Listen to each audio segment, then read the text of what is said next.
कहानी की शुरुआत में हमें हमारे मेन लीड को दिखाया जाता है, यानी कि हमारे हीरो को दिखाया जाता है, जिसका नाम होता है सत्य प्रेम और इसको प्यार से सत्तू कहा जाता है, जो कि अहमदाबाद का रहने वाला था। और ये एक बेरोजगार है और ये एलएलबी में फाइनल होने के बाद भी, यानी कि पास होने के बाद वो फेल हो चुका है और वो अपने घर में ही रहता है। उसकी फैमिली में उसकी बहन, उसके फादर, उसकी मदर है और उसके सारे दोस्तों की शादी हो चुकी थी, जिसके इसके मोहल्ले में सिर्फ यही एक कुमारा बचा हुआ था।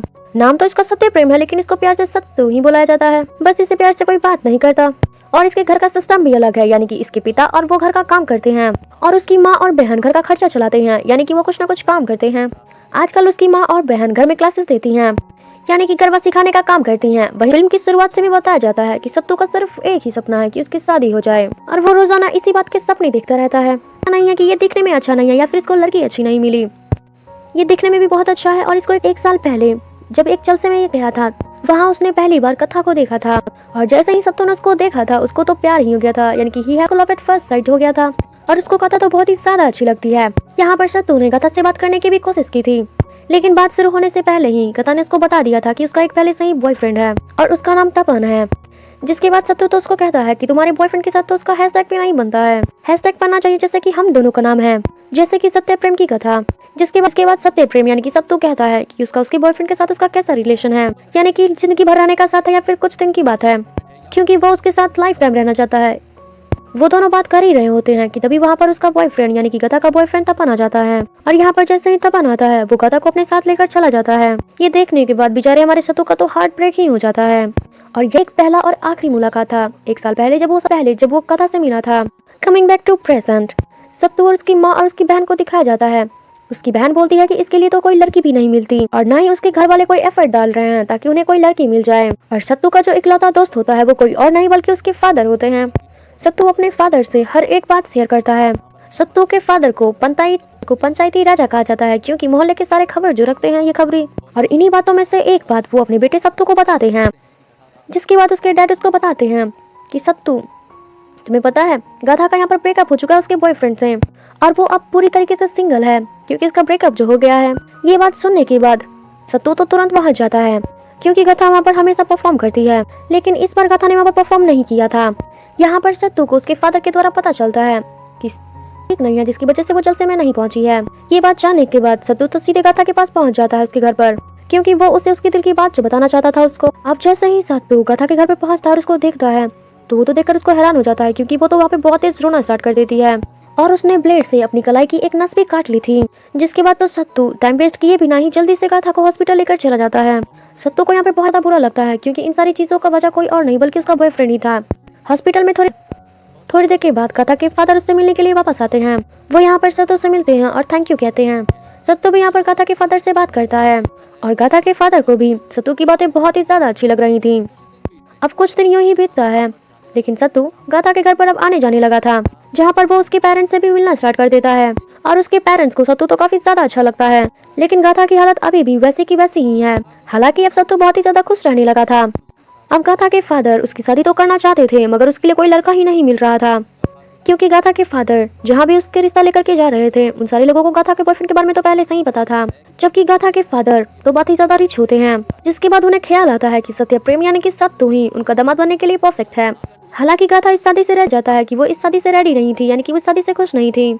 लेकिन गाथा के फादर ने किसी तरीके से अपने बेटे को इमोशनल ब्लैकमेल करके उसको शादी के लिए मना ही लिया और ज्यादा टाइम वेस्ट करे बिना ही गाथा के फादर जल्दी से सत्य प्रेम के पास जाते हैं, यानी कि उसकी फैमिली से मिलते हैं और शादी पक्की कर देते हैं। और कुछ दिनों के बाद ही इन दोनों की एंगेजमेंट भी हो जाती है और जल्द ही उन दोनों की शादी की तैयारियां भी शुरू हो जाती है।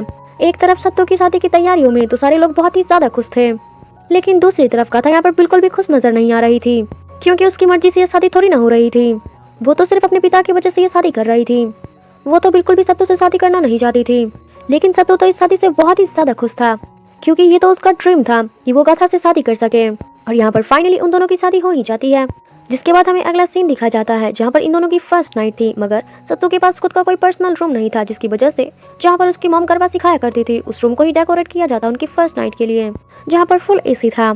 जिसके बाद सत्तू गाथा को अपने बारे में बताता है कि वो अभी तक वर्जिन है और उसने आज तक किसी भी लड़की के साथ ऐसा नहीं किया है, यानी कि उसने किसी भी लड़की को टच तक नहीं किया है आज तक, और ना ही इससे पहले उसकी कोई गर्लफ्रेंड थी।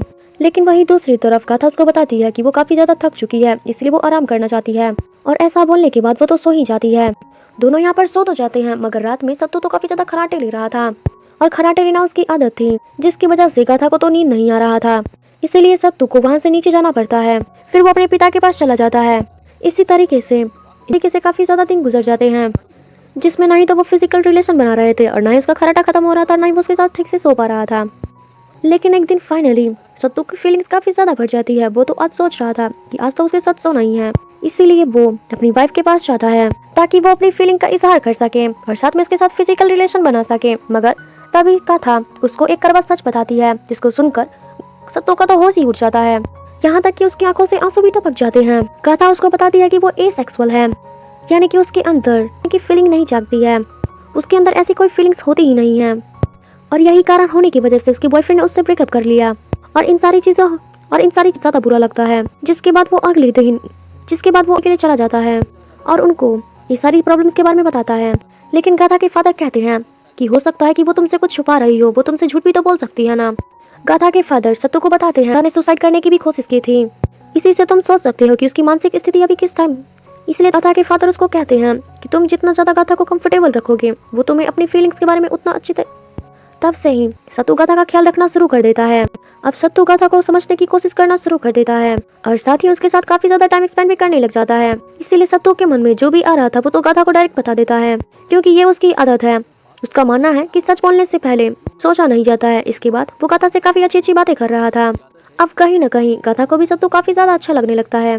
धीरे धीरे करके वो दोनों काफी ज्यादा टाइम स्पेंड करने लगे थे और एक दिन गाथा चाहती है कि वो सत्तू के साथ सोए, इसीलिए वो एक दिन साथ सोते हैं। जिसके बाद गाथा उसको बता देती है कि वो एसेक्सुअल नहीं है। जिसके बाद तो उन दोनों के बीच में नजदीकियां बढ़ना स्टार्ट हो गई थी। लेकिन अचानक से गाथा को फिर से घबराहट होने लगती है। फिर वो चिल्लाने लगती है कि प्लीज ऐसा मत करो, मानो कोई उसका रेप करने की कोशिश कर रहा होता और वो उसको हटाने की कोशिश कर रही हो। सत्तू ये सारी चीजें सत्तू उसकी हालत देखने के बाद समझ जाता है कि उसकी हालत बिल्कुल भी ठीक नहीं है और वो गाथा को देखने के बाद समझ जाता है कि जरूर गाथा के साथ बहुत ही ज्यादा गलत हुआ है, जिसकी वजह से वो ऐसा बिहेव कर रही है और वो उसको बताना नहीं चाह रही थी। जिसके बाद तो सत्तू काफी ज्यादा अपसेट रहना स्टार्ट कर देता है। जिसके अगले ही दिन सत्तू फिर से अपने फादर इन लॉ के पास चला जाता है, यानी कि गाथा के फादर के पास पहुंच जाता है। फिर वो कहता है कि मुझे सिर्फ एक बात जाननी है। वो अपने फादर इन लॉ से पूछता है कि पहले मुझे ये बताइए कि आखिर गाथा ने सुसाइड करने की कोशिश क्यों की थी। जिसके बाद गाथा के फादर कहते हैं कि अगर मेरी बेटी तुम्हारे साथ रहना नहीं चाह रही है तो जाकर उसको 2-4 थप्पड़ मारो, जिसके बाद वो तुरंत मान जाएगी। ये सुनने के बाद सत्तू का तो हाथ अपने ससुर पर उठ जाता है, जिसको देखने के बाद गाथा के फादर तो उसको सारी सच्चाई बता देते हैं। फ्रेंड ने उसको प्रेग्नेंट कर दिया था, लेकिन तपन यानी कि उसका बॉयफ्रेंड उसकी जिम्मेदारी लेने को तैयार नहीं था, इसीलिए उसका अबॉर्शन करा दिया गया था और यही रीजन था जिसकी वजह से गाथा ने सुसाइड करने की कोशिश की थी। लेकिन गाथा के फादर ने जो भी बताया था उसमें भी कुछ सच्चाई नहीं थी, कुछ ना कुछ उसमें भी मिसिंग था, क्योंकि जिस तरीके से गाथा तड़पी थी वो तो सिर्फ तपन ही बता सकता है। जिसके बाद सत्तू तो दौड़ते हुए तपन के ऑफिस पहुंच जाता है और वहाँ पे तोड़फोड़ करना स्टार्ट कर देता है और तपन को तो काफी ज्यादा मारता है, यहाँ तक कि उसको कुत्तों की तरह मारता है। सभी लोग तो उसे बचाने की काफी कोशिश करते हैं, लेकिन यहाँ पर सत्तू तो उसको बहुत ही ज्यादा फिर से मारता है। इस वजह से सत्तू को तो जेल हो जाती है, मगर उसे सामने ही छोड़ दिया जाता है। जिसके बाद वो वापस अपने घर गाथा के पास पहुंच जाता है। गाथा को उसकी हालत देखी नहीं जा रही थी, जिसके बाद वो रोते हुए अपनी पूरी चीजें गाथा उसको बताती है कि 1 साल पहले जब मैं तुमसे मिली थी उसी दिन तपन और मैं डेट पर गए थे, लेकिन तपन ने उसके साथ रेप किया था। उसने कई बार अपने बॉयफ्रेंड को मना भी किया था, लेकिन उसका बॉयफ्रेंड नहीं माना और उसका रेप कर दिया गया और यही रीजन था जिसकी वजह से वो प्रेग्नेंट हो गई थी और उसको अबॉर्शन भी करना पड़ा। ये प्रेग्नेंट वाली बात वो घर पर किसी को बताना नहीं चाहती थी, उसके पिता को। लेकिन तभी गाथा ने सुसाइड करने की कोशिश भी की थी और तब से ही वो किसी भी मर्द के आजू बाजू जाने से वो घर बार और यही रीजन था जिसकी वजह से वो उसके साथ इंटीमेट। लेकिन सत्तू ने उसकी सारी सच्चाई जानने के बावजूद भी उसको अच्छी तरीके से एक्सेप्ट कर लिया था। उसे इंटीमेट होने की कोई जरूरत नहीं थी। वो उसे एक लंबे वेकेशन पर ले जाता है जहाँ पर वो दोनों काफी ज्यादा एक्सपेंड करते हैं। लेकिन कई बार ऐसा होता है जब उन दोनों की नजदीकियां काफी ज्यादा कम हो जाती हैं, लेकिन इसके बावजूद भी वो अपने आप को कंट्रोल कर लेता है, क्योंकि वो नहीं चाहता है कि गाथा के साथ कुछ भी गलत हो या फिर उसकी फीलिंग फिर से हर्ट हो। लेकिन ऐसी जिंदगी नहीं कटने वाली थी, उसे उसका सोल्यूशन तो ढूंढना ही था। अब अगले दिन उन दोनों के घर पे सत्यनारायण का पूजा था, जहाँ पर सत्तू एक कंप्लेंट फाइल लेकर आता है जिसमें वो गाथा के साइन चाहता था। लेकिन यहाँ पर उसके पिता यानी कि सत्तू के फादर उसके चाहते हैं कि ये सारी बातें समाज को पता चले। लेकिन सत्तू अपने फादर को बताता है कि जब भी किसी लड़की के साथ गलत होता है तो उसमें से ज्यादातर जो लड़कियां होती हैं, यानी कि 99% जो लड़कियां होती हैं वो केस फाइल नहीं करती हैं। वो ये सोचती हैं कि उनकी इज्जत तार-तार हो जाएगा, समाज उसे एक्सेप्ट नहीं करेगा। लेकिन इसी वजह से उन सबको इंसाफ नहीं मिलता है और वो सारी अपनी पूरी की पूरी जिंदगी को खराब कर लेती हैं। और अगर आज कथा इस कंप्लेंट सही रहेगी और वो पूरी जिंदगी गिल्ट फील करती रहेगी कि उसने एक कंप्लेन भी नहीं किया था। यहाँ पर गाथा उस पेपर पर साइन कर देती है और वो बताती है कि मेरे अंदर सुसाइड करने का तो हिम्मत था, लेकिन इस पेपर पर साइन करने का हिम्मत नहीं था। लेकिन आखिरकार गाथा ने उस पेपर पर साइन कर ही दिया था। इसके बाद कुछ टाइम के बाद तपन के लिए एक अरेस्ट वारंट निकलता है और उसे सजा हो जाती है। सो इसी के साथ हमारा आज का मूवी खत्म होता है और आई होप कि आपको ये वीडियो अच्छा लगा। अगर लगा है तो प्लीज़ एक लाइक, कमेंट, शेयर, सब्सक्राइब जरूर करें। और मैं आप सबको बोलना चाहती हूँ, अगर आपकी लाइफ में कुछ ऐसा ही हुआ है तो प्लीज़ आप मुझे कमेंट के जरिए ज़रूर बताएं, क्योंकि आप जो बताएंगी जब उसे कुछ भी पसंद नहीं होता है लेकिन उसके साथ गलत ज़रूर होता है, चाहे उसे टच करना हो या उसके साथ कुछ गलत करना हो। वो कहीं भी जाती है या फिर कहीं भी रहती है, जिसके साथ कोई ना कोई ऐसा इंसान मिल ही जाता है जो उस पर बहुत ही ज़्यादा गंदी नजर रखता है या फिर उसके साथ गलत करने की सोच रखता है।